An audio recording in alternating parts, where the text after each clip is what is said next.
れも混ぜろや、こら!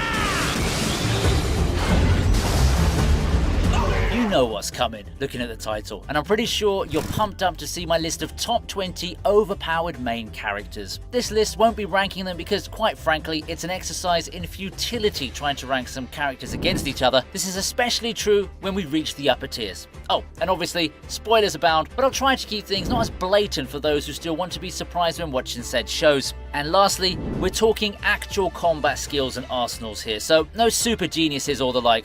Sorry, Sora and Shiro. Let's see if your favourite characters make the list then. Starting off the list, we have Kirito. Possibly one of the faces of overpowered protagonists in the early part of the 2010s, you know we're in for a list of titans if this guy is at the very bottom. Indeed, Kirito has a whole arsenal of skills at his disposal. Being an expert gamer has its perks, and in the world of virtual reality, few can match Kirito. And let's not even talk about that embarrassing stint at the first part of Ordinal Scale. Being at the bottom of the list means that he's relatively tame compared to everyone else. Indeed, Kirito's not invincible by any means, and whilst he's got a whole bag of tricks and access to some of the most overpowered hacks, he still plays within the system. He's at his strongest at the end of Alicization, but even that final fight is something that he, with all of the godlike system powers he had control of, couldn't overcome on his own.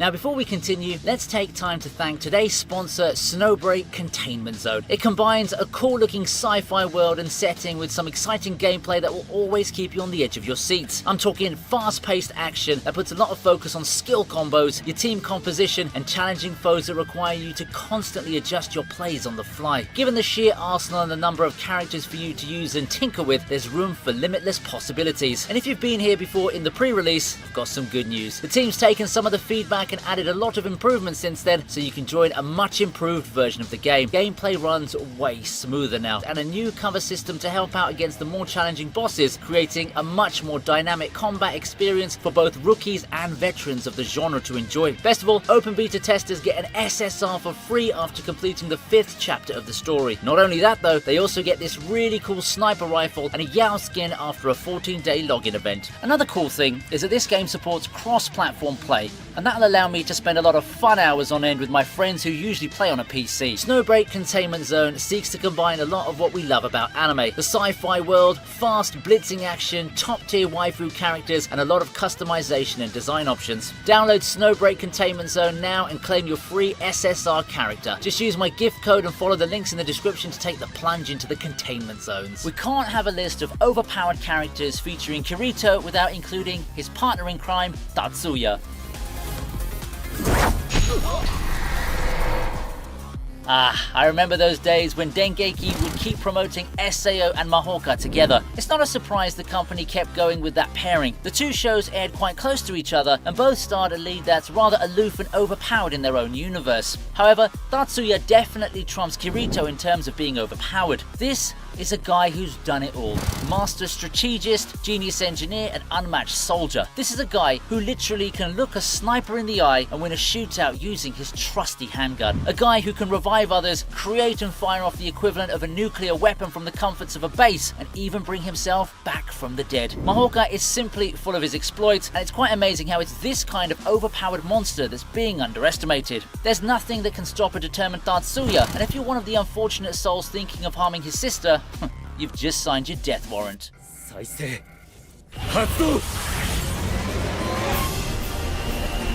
And while we're on the topic of the 2010s, we move on to a less expected overpowered character with Madoka Ganame.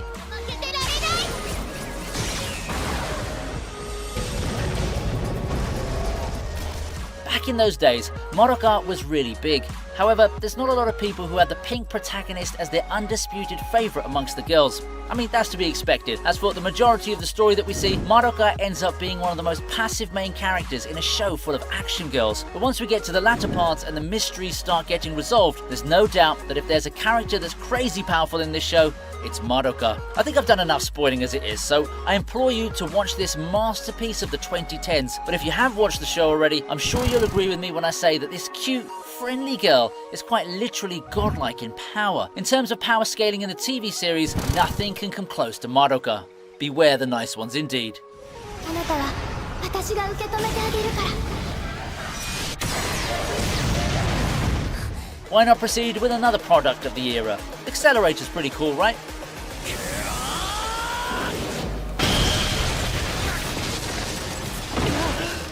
The A Certain series has been very influential in my growth as an anime fan. It's all the rage in the 2000s to the early 20s, and while it's super niche these days, it did bring us all the way to the excellent Railgun T a few years ago. Accelerator's someone who's come a long way, with a character development arc that spans multiple seasons and spin-offs. One thing that hasn't changed is the fact that he's overpowered as hell. The title of being the strongest Academy City Esper isn't for show. No, not by any means. His powers may seem simple at first glance, being the ability to redirect attacks if we're going to oversimplify it in layman's terms. However, when you do see the implications of that and how he applies it to great effect, it is nothing short of amazing. Oh, and he still gets a slew of other cool powers as the show proceeds, so there's that too. Here's to one of the craziest overpowered characters in the show's insanely large cast of characters.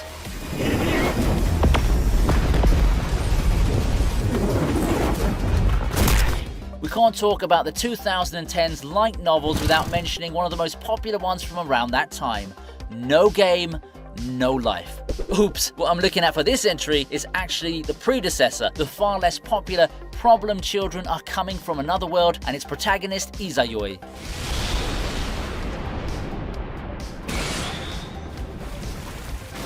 Before isekai was the cool new trend in town, there's this lesser known predecessor to No Game No Life. Izayoi's powers are relatively simple. If I told you it's just super strength at its core, would you believe that this guy's that overpowered? Now, what if I told you it's like Index's Thorma and has the power to just break through everyone else's powers? Yeah, that's what we're talking about, right? Izayoi uses this power to great effect in the series, and he wastes no time making a strong first impression, defeating a water god just as soon as he gets transported into Little Garden. Combining that overpowered skill with his wits and intellect, and you can see clearly why this guy's a force to be reckoned with.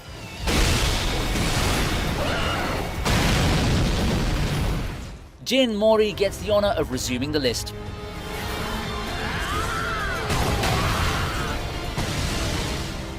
Jin Mori is an interesting case. He doesn't win all his on-screen fights for one, but he's one hell of a fighter, and in the long run, especially given his revealed identity in the latter part of the story, we eventually saw how broken he can really be. In a show like God of High School, which features as wild of a martial arts tourney as they can go, that's saying something. The series does a great job showcasing its protagonist's godly powers, and with each revelation on what Jin has locked within himself, the power scaling just goes through the roof. Inhuman talent, unmatched fighting skill, and a heart that just refuses to give up. Not to mention the Monkey King powers that push their things past their limits. I do think that Jin Mori deserves some love despite the anime adaptation of God of High School having its fair share of issues.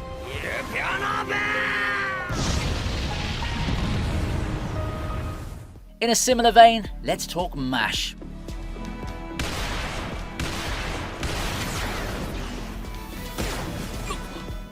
How have you been enjoying Mashal so far? It's a pretty fun show all around, right? It's got a newcomer to the club of overpowered protagonists in MASH, who apparently took lessons from his numerous predecessors who can overcome magic with physical tools. It took some training from hell, but here we have a character who may as well be using magical powers with how impressive his techniques look. One of the fun parts in watching Mashal is to see Mash's creativity in action. His entire arsenal of physical techniques is truly a joy to witness, and I just can't get enough of how over the top everything is. It takes a certain level of special to push one's physical gifts beyond their limit, but if you're up for things like that, Mash Burn Dead is your guy.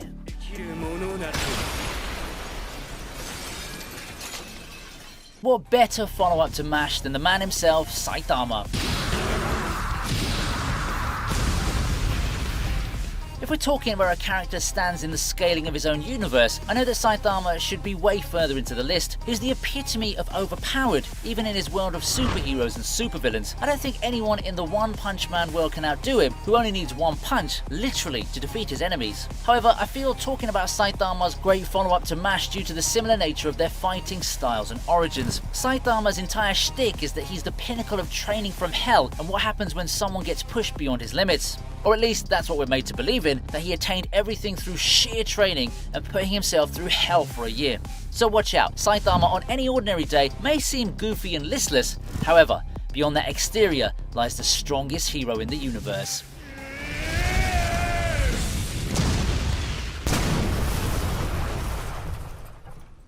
Mob then comes to mind after Saitama.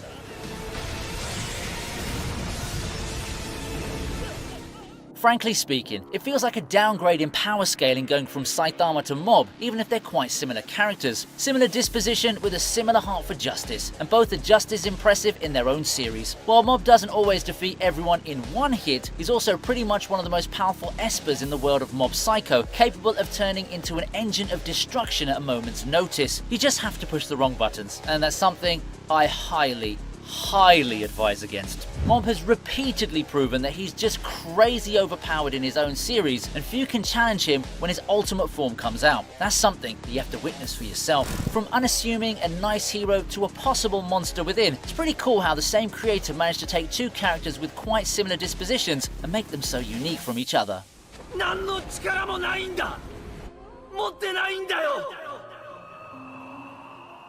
While we have epic stories to follow from Saitama and Mob's anime, Saiki's anime takes a way more light-hearted approach.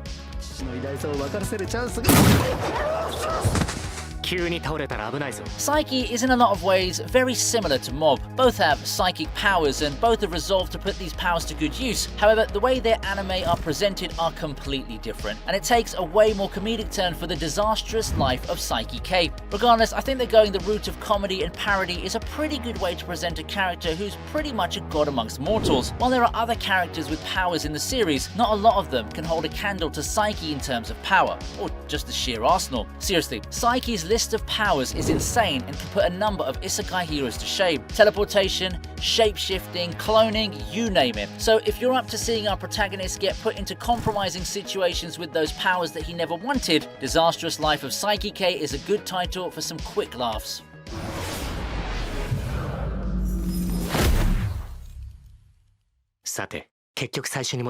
And while we're chilling and going for some school shows, here's Goro Sensei from Assassination Classroom.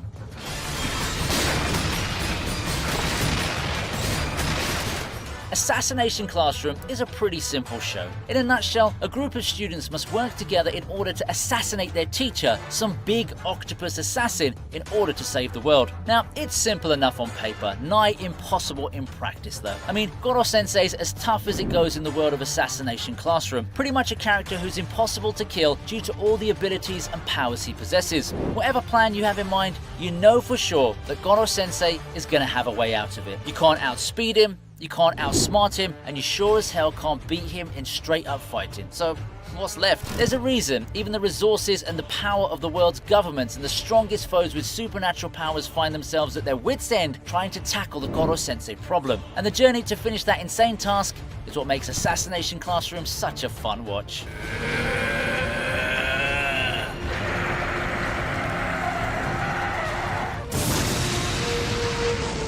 Another polarizing webtoon adaptation is Noblesse, but hey, it gave us another overpowered character in Rai.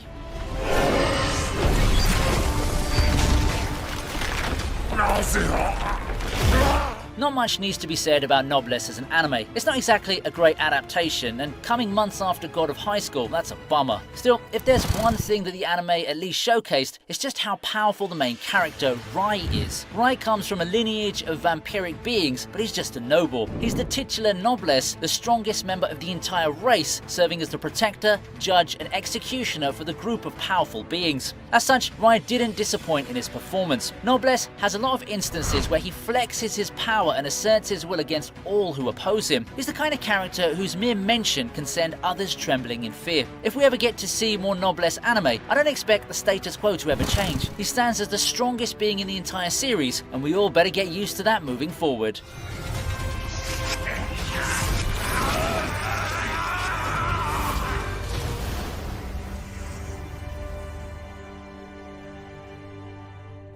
After Rai, we have what I feel is the Japanese counterpart, Arnos.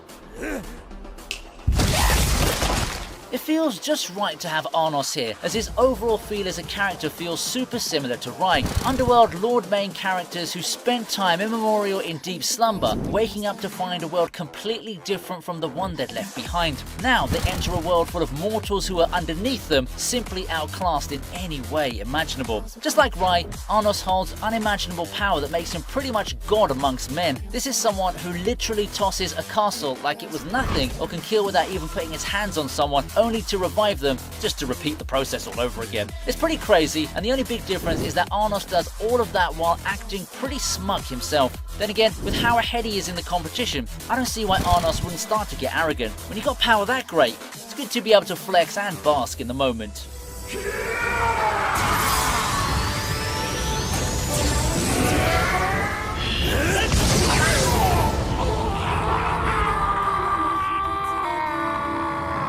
Let's take a trip to the bygone days for a while, where Alucard lurks and captures the heart of teenagers everywhere.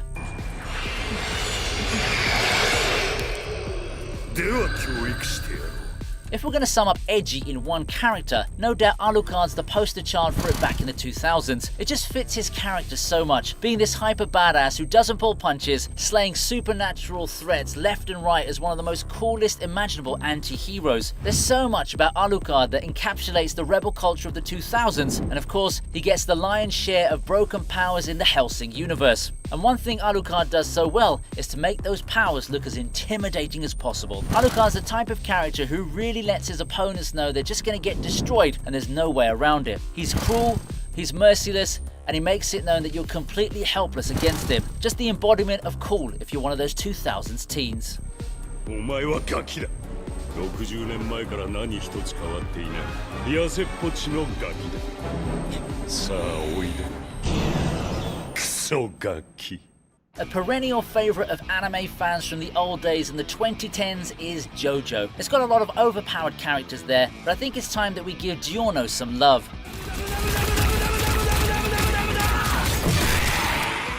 Giorno is the character that doesn't get talked about as much compared to a lot of big guns in the JoJo universe. So that's why for today, we'll be giving him his flowers, and he more than deserves it. JoJo has no shortage of crazy powerful powers, but gold experience at its full power really should be in the upper echelons. It holds power over life and can deliver some big time pummeling when needed. However, its true potential gets unlocked when it evolves into gold experience Requiem. It's here that its control over life gets pushed into overdrive, being capable of outright erasing anything and trapping foes in a death loop. It's pretty mind-blowing just thinking about it, so how's that for perspective?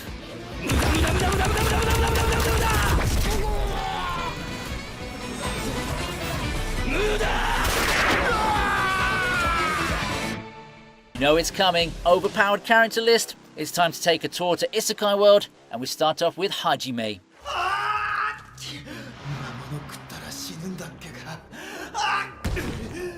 Ari Fioretta is a show that stands as a quintessential example of revenge power fantasy. Underdog boy gets betrayed, falls to near death, and survives through sheer edgy grit, becoming a monster stronger than anything the world's ever seen. I mentioned parts of this phenomenon in Alucard's entry, and I see Hajime as some sort of modern counterpart in that edgy teenager role model appeal, and he does this in an admittedly creative way. Yes, he ate monsters to attain the level of power he had, but a lot of it has to do with the genius use of the supposed weak power he's given, transmutation. Hajime may not like it, given that he primarily just uses his two guns, but he's an entire arsenal of magical weapons, and he knows how to use all of them to their full potential in plowing his way through hordes of enemies and striking back against the world that betrayed him.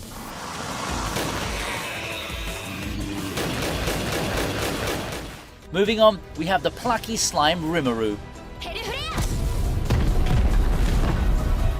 Just like Hajime, Rimuru had his humble beginnings. He had to crawl his way to the top, taking it one step at a time as he started off as a lowly slime. With each monster he consumes, he gets more abilities added to the ever-growing arsenal. Simple, but boy, the results speak for themselves. Looking at his state right now, as well as the length and influence he holds, you can tell he's been through a long journey. At this point, people have been crowning him the most overpowered character, and who can blame them? He's now become a being that's transcended all existence. We're talking universe-destroying potential. And here's the catch, he's actually not even at his peak if we're talking anime continuity. Light novel Rimuru has surpassed everything you can see in anime form, and let's not even mention his web novel form in the same breath.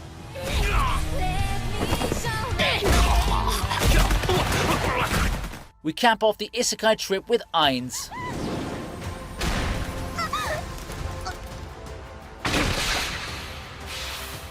We can't exactly compare Rimuru to Ainz in a straight-up battle since their worlds operate differently. However, few can match the sheer fear and presence Ainz carries. If there's an overpowered character who certainly looks the part, Ainz is undoubtedly one of the best ones in the whole isekai genre. Ainz looks every part of a super scary overlord, pun intended there, who can easily crush the entire world under his finger should he find the desire to. He's impervious to damage, is a master combatant, and wields spells that turns enemy armies into fodder. Overlord, as a show, isn't solely carried by Ainz and people watching him wreck face, but it certainly is a super fun part of it.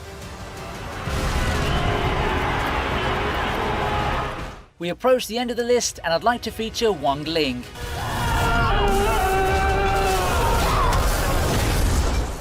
There's just something with Chinese IPs and their ridiculously overpowered characters. It's a thing that they just love, even more so than the Japanese, the way I see it. For those who aren't so attuned with the Chinese anime scene, however, Wang Ling is probably the name you might be familiar with. Daily Life of Immortal King is easily available through platforms like Netflix after all. As for Wang himself, I mean, what can I say? His character profile states that he's the reincarnation of an immortal emperor who's traversed realms, gathering power and becoming even more transcendent with each one. Even when he wasn't at his peak, he was capable of demolishing demon lords with basic kicks and the like. Now, well, you can take a look at this wiki screenshot yourself and come to terms that such a being is trapped in the body of a high school boy. Daily Life of Immortal King feels like a Chinese anime inspired by Psyche K or Mob Psycho, so it makes sense that its main character takes on a similar trajectory.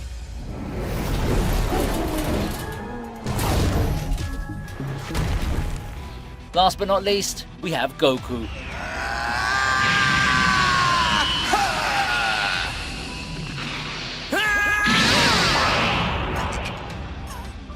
Is Goku the strongest main character in anime? Can he be a match against all those crazy isekai protagonists? I mean, that's debatable, we can never know for real, but there's a reason why the whole "but can he beat Goku" joke has become a cultural trademark in the anime community. Goku's not the strongest being in his own universe, but he sure can give everyone a run for their money. This is a character with a slew of Super Saiyan forms that progressively get more and more broken, and cheating death isn't exactly anything special for him. I think that a list of the most overpowered main characters really deserves to close out with one of the biggest cultural icons of them all. One who can defeat gods, mind you. Also, one who seems to have no upper ceiling in terms of how strong he can really get.